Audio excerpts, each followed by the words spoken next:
ಬೋಳಿಯಾರು BJP ಕಾರ್ಯಕರ್ತರಿಗೆ ಚೂರಿ ಇರಿತ ಪ್ರಕರಣಕ್ಕೆ ಸಂಬಂಧಪಟ್ಟಂತೆ ಮಂಗಳೂರು ಎಸ್ಡಿಪಿಐ ಮುಖಂಡನಿಂದ ಪೊಲೀಸ್ ಇಲಾಖೆಗೆ ಎಚ್ಚರಿಕೆಯನ್ನು ಕೊಡಲಾಗಿದೆ. ಅಮಾಯಕರ ಬಂಧನ ಮಾಡಲಾಗಿದೆ ಅಂತ ಆರೋಪಿಸಿ ಪ್ರೊಟೆಸ್ಟ್ ಮಾಡಿದ್ದಾರೆ. ಆ ಪ್ರೊಟೆಸ್ಟ್ನಲ್ಲಿ ಪೊಲೀಸರಿಗೆ ಎಚ್ಚರಿಕೆ ಕೊಟ್ಟಿದ್ದಾರೆ. ಎಸ್ಡಿಪಿಐ ಮುಖಂಡ ರಿಯಾಜ್ ಕಡಂಪುನಿಂದ ಪ್ರಚೋದನಕಾರಿ ಹೇಳಿಕೆ ಹೊರಬಿದ್ದಿದೆ.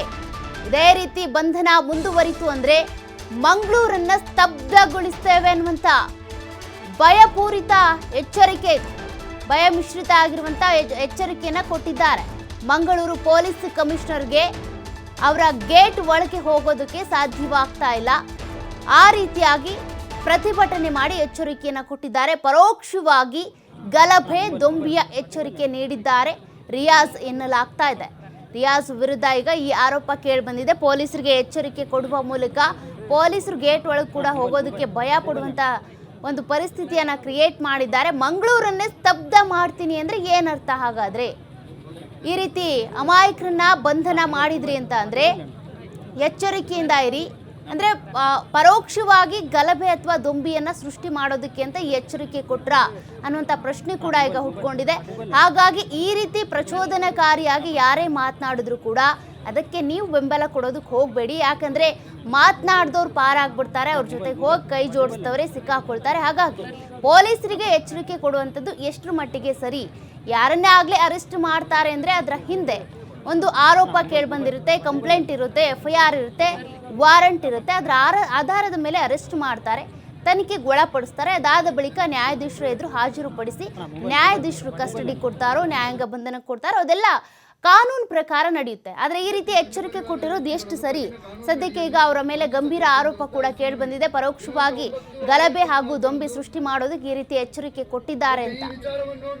ಮನವಿಯಲ್ಲಿ ಮಾನ್ಯ ಸಹಾಯಕ ಆಯುಕ್ತರಿಗೆ ಸಲ್ಲಿಸ್ತಾ ಇದ್ದೇವೆ. ಅದೇ ರೀತಿ ಈ ಮನವಿಯ ಸಹಪ್ರತಿಗಳನ್ನು ಮಾನ್ಯ ಮುಖ್ಯಮಂತ್ರಿಗಳು ಕರ್ನಾಟಕ ಸರ್ಕಾರ, ಮಾನ್ಯ ಗೃಹ ಸಚಿವರು ಕರ್ನಾಟಕ ಸರ್ಕಾರ, ಮಾನ್ಯ ಅಧ್ಯಕ್ಷರು ರಾಜ್ಯ ಮಾನವ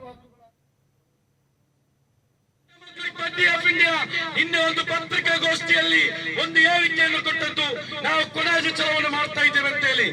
ಅದರ ಬದಲಾಗಿ ಎಲ್ಲಿಯಾದ್ರೂ ನಮ್ಮ ಕಾರ್ಯಕರ್ತರನ್ನ ಇಲ್ಲಿರುವಂತ ಮುಸಲ್ಮಾನರ ಮನೆಗೆ ಕಳುಹಿಸಿದ್ರೆ ಇಲ್ಲಿ ಇವತ್ತು ಕೊಡಾಜ ಪೊಲೀಸ್ ಸ್ಟೇಷನ್ ಮುಂಭಾಗದಲ್ಲಿ ಇಲ್ಲಿ ಅಲುಗಾಡ್ಲಿಕ್ಕೆ ಸ್ಥಳ ಇರ್ತಿರ್ಲಿಲ್ಲ ಅನ್ನೋದನ್ನು ನಾವು ಹೇಳಿಕ್ಕೆ ಇಷ್ಟಪಡ್ತಾ ಇದ್ದೇವೆ.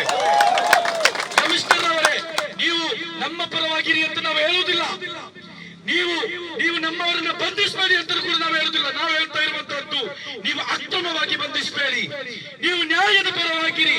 ನಿಮ್ಮ ಏನು ಕಮಿಷನರ್ ಗೇಟಿನವರೆಗೆ ಬಂದು ಇನ್ನೂ ಹೆಚ್ಚು ಜನರನ್ನ ಶಕ್ತಿಯನ್ನು ಗೂಡಿಸಿಕೊಂಡು ಇದಕ್ಕಿಂತಲೂ ಶಕ್ತವಾದಂತಹ ಹೋರಾಟವನ್ನು ಮಾಡಲಿಕ್ಕೆ ನಮಗೆ ನೀವು ಪ್ರೇರೇಪಿಸಬೇಡಿ ಅನ್ನೋದಾಗಿದೆ ಕಮಿಷನರ್ ಅವರಿಗೆ ಹೇಳುವಂತದ್ದು.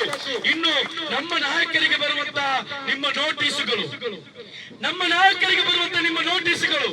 ಆ ನೋಟಿಸುಗಳಿಂದ ನಮ್ಮನ್ನ ಎಲ್ಲಷ್ಟು ಕೂಡ ಅಲುಗಾಡಿಸಲಿಕ್ಕೆ ಸಾಧ್ಯವಿಲ್ಲ ಅನ್ನೋದನ್ನ ನಾವು ಸ್ಪಷ್ಟವಾಗಿ ನಾವು ಹೇಳ್ತಾ ಇದ್ದೇವೆ. ಅದೇ ರೀತಿ ಇದು ಮುಂದುವರಿದ್ರೆ ಈ ಬಂಧನ ಮುಂದುವರಿದ್ರೆ, ಮನೆಗಳಿಗೆ ದಾಳಿ ಮುಂದುವರಿದ್ರೆ, ನೀವು ಕಮಿಷನರ್ ಆಫೀಸಿನ ಕಚೇರಿ ಗೇಟ್ ಏನಿದೆ ಅದರ ಒಳಗೆ ಹೋಗ್ಲಿಕ್ಕೆ ಸಾಧ್ಯವಿಲ್ಲ. ಆ ರೀತಿಯಾಗಿ ಮಂಗಳೂರನ್ನು ನಾವು ಸ್ತಬ್ಧಗೊಳಿಸ್ತೇವೆ.